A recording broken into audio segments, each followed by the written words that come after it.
pessoal, esse é o vídeo do módulo 4 da disciplina de Economia Brasileira. Nesse módulo nós teremos dois vídeos, um tentando contextualizar a economia brasileira de uma maneira geral e outro tratando um pouquinho dos primórdios da colonização do Rio Grande do Sul. Lembrando um pouco do módulo anterior, a gente pode sinalizar que nós temos alguns legados em relação a esses ciclos produtivos na economia brasileira. Né?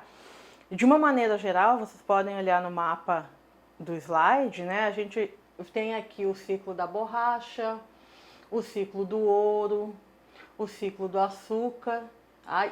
E aquela série de atividades correlatas que então abasteciam o mercado interno para que essas atividades do ciclo e todo o processo de urbanização que começa a acontecer conseguisse se consolidar.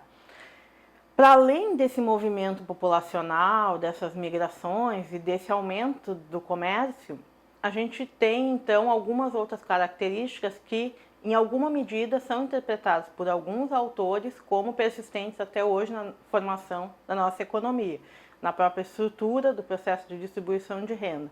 Então o que a gente está chamando aqui do legado dos ciclos são as desigualdades sociais. Então lembra que a gente passa de uma mão de obra servil, para uma mão de obra escrava e uma mão de obra que vai ser assalariada.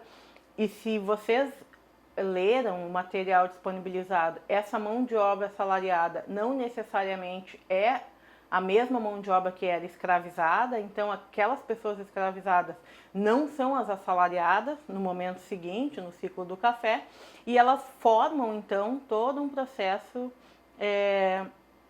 de exclusão social que perdura até hoje, que tem a ver, né, com raça, com lugar de moradia, esses elementos todos. Tá? Desse modo, a gente tem também a configuração de uma série de desigualdades regionais. Então, o Sudeste é o motor econômico ainda da economia brasileira atualmente, e as demais regiões estão encadeadas e são levadas a partir dessa relação com o Sudeste, que vai ser, então, aonde ocorre a transição de uma economia agrícola para uma economia urbana industrial, como a gente vai ver, não exatamente nesse módulo, mas nos dois módulos seguintes. Essa nossa estrutura agrária ainda hoje é interpretada como uma estrutura bastante dicotômica, bastante dividida entre pequenas e grandes propriedades, entre capitalistas e não capitalistas, e uma agricultura empresarial e uma agricultura mais recentemente interpretada então como uma agricultura familiar.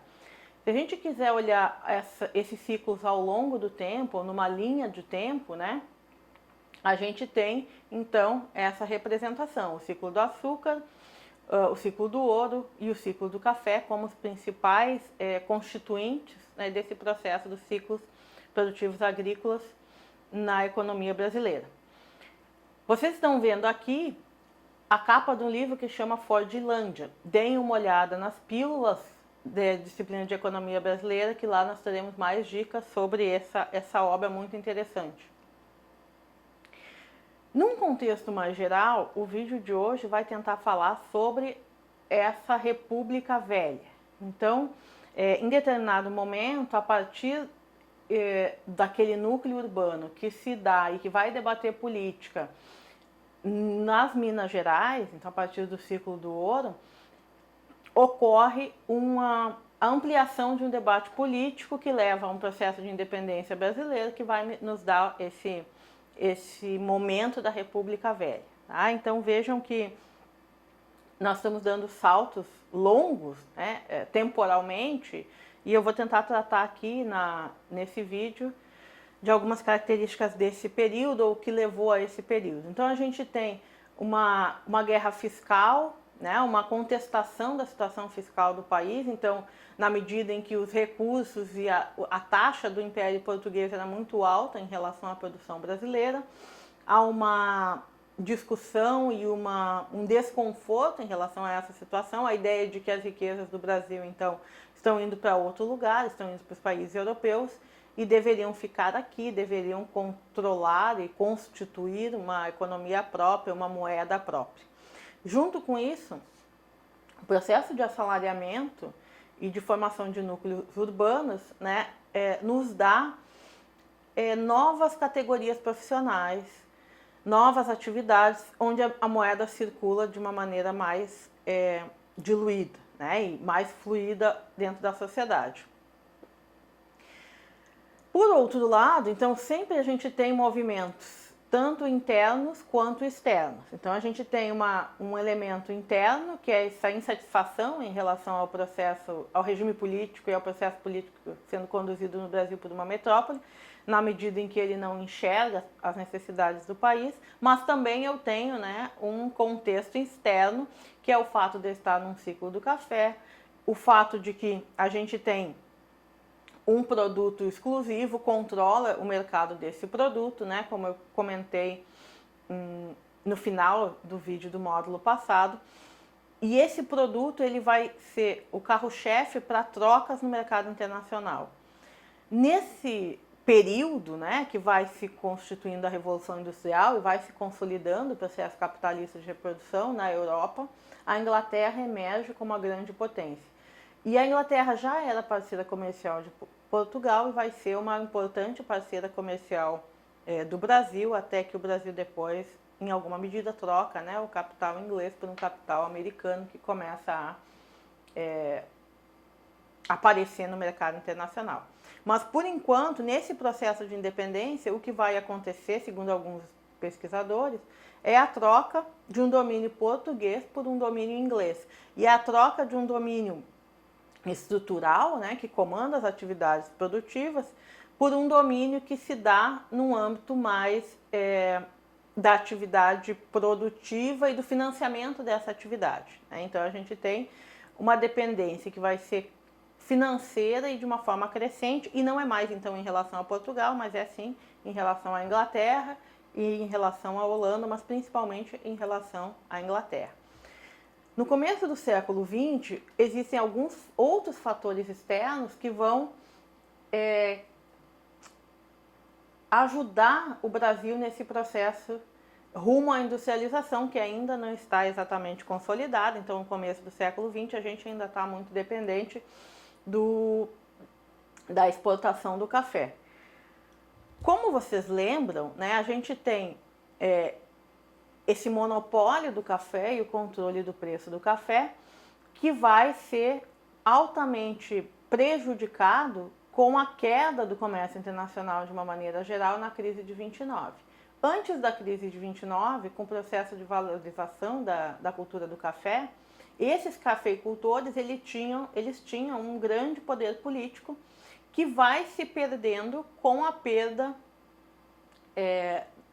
da possibilidade de controle do preço do café no mercado internacional e com a posterior queima, do ponto de vista da realização de política econômica, que vai acontecer mais adiante, depois da crise de 29.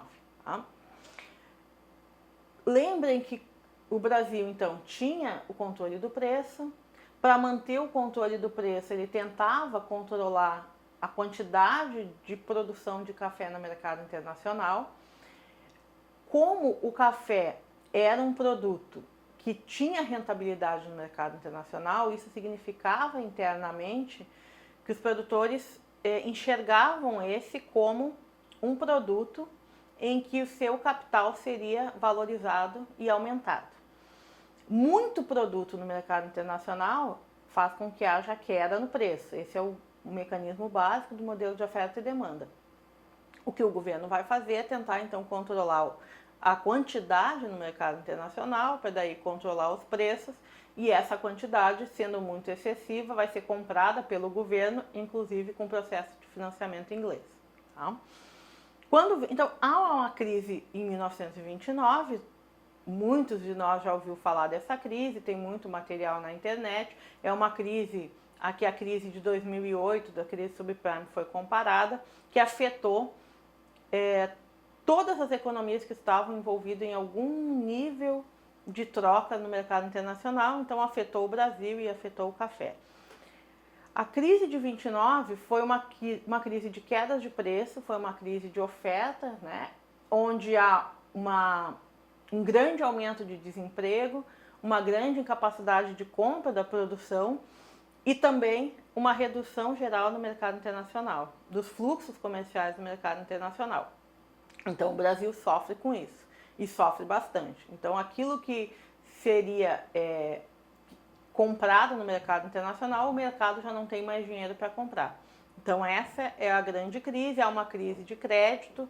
Então, quem financiava a compra do café já não pode mais financiar, porque está financiando a sua própria economia, está cuidando da sua moeda nesse processo de crise como um todo.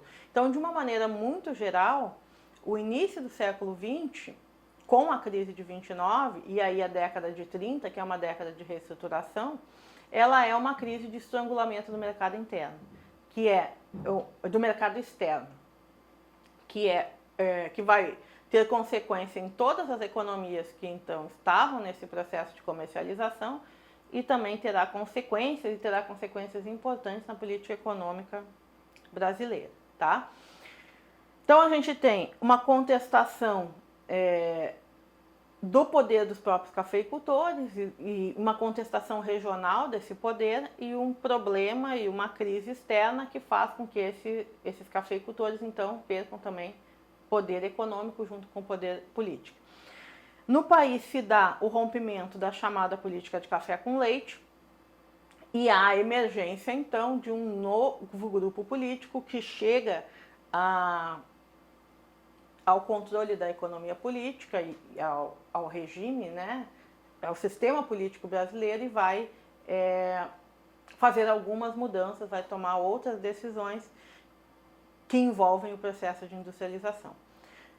Culturalmente, então, no ambiente interno, a gente tem, que é algo importante, que nós não temos tempo exatamente de tratar aqui, mas também todo um processo de revitalização da cultura brasileira. Então, se constitui em São Paulo, em 1922, todo mundo também já estudou isso lá no ensino médio, pelo menos, esse processo de revitalização, né, de elementos culturais brasileiros, um movimento contra um processo de estrangeirização cultural e que vai também marcar esse discurso, né, que vai ser gestado em prol de uma demanda interna e da constituição de um mercado interno e da eliminação ou da redução da importação. Então, se constitui política, cultural e economicamente um cenário que vai fazer com que o governo invista num processo de industrialização, mais do que invista, ele norteie esse processo e ele vai então constituir um mercado interno com produtos brasileiros e com consumidores brasileiros. Então a gente tem todo um processo político que transforma a tomada de decisão dentro do país. Nesse processo todo emerge uma liderança política muito importante, que é Getúlio Vargas, que vai ter esse tempo de governo e depois um novo período. Tá? A partir da consolidação de uma moeda doméstica e da necessidade de um processo de industrialização, então os tipos de políticas ficam bastante ativos e emergem de uma maneira importante na tomada de decisão dos gestores públicos. Se vai fazer política fiscal, política cambial, política monetária. Então eu preciso ter o controle da inflação na política monetária, vai se aumentar os gastos do governo na política fiscal, incentivando uma série de investimentos em setores específicos e eu vou cuidar ativamente do câmbio. Então, primeiro para tentar reduzir as importações e controlar qual o tipo de produto que vai entrar aqui. Então, o processo de substituição de importações, que vai ser um processo importante, que a gente tem a próxima aula específica sobre ele, faz com que a decisão política seja de dificultar a importação daqueles produtos que o governo enxerga tem condições de ser produzidos no país. E com isso eu gero um incentivo a esses investimentos. Isso significa fechar a economia, né? Então o governo faz intervenções diretas no preço da moeda no mercado internacional, que tem impacto direto no preço dos produtos que são então produzidos em outros países e que chegam ao nosso país. Eles vão chegar mais caros e eles vão incentivar a produção doméstica desses produtos que antes eram, então, importados de outros lugares, fechando a economia brasileira. Ao mesmo tempo, com o processo de endividamento do Brasil que vai se avolumando, ainda há necessidade da geração de divisas internacionais para pagamento da dívida. Então, o processo de exportação segue sendo incentivado por um produto agrícola, que é o café ainda, né? A gente, então, como eu comentei na aula passada, a gente não perde, a gente perde poder do mercado internacional, mas não perde os produtos. Até hoje se exporta café, até hoje se exporta açúcar, mas a gente começa a perceber que é preciso também outros produtos. Então, o nosso lugar no mercado internacional, dadas as vantagens comparativas, é da produção agrícola. E aí o governo também passa a incentivar essa produção para a exportação. O que acontece dentro do país a partir dessas medidas? E vejam que essas medidas são medidas de forte intervenção. Alguns autores vão sinalizar, né, que essas medidas do governo Vargas, elas são keynesianas antes do próprio Keynes, que só vai escrever essa obra sobre a realização de política monetária e fiscal lá em 1936. Então, quando Keynes vai dizer, olha, o Estado precisa resolver uma crise de demanda e uma crise de oferta, e precisa cuidar da moeda, e precisa cuidar do câmbio, o Getúlio já estava fazendo isso com políticas ativas dentro da economia brasileira. Tá? Então, a gente tem um processo de fechamento da economia, um processo de incentivo à industrialização, que num primeiro momento é a industrialização de produtos de consumo primário, né, alimentos e roupas, por exemplo, e o cuidado com a pressão inflacionária na moeda doméstica. Esse processo é um processo, então, e principalmente essa intervenção, é um processo de transição de uma economia agrícola, daquela economia que estava no ciclo do café, para uma economia industrial, uma economia rural, para uma economia urbana. Tá?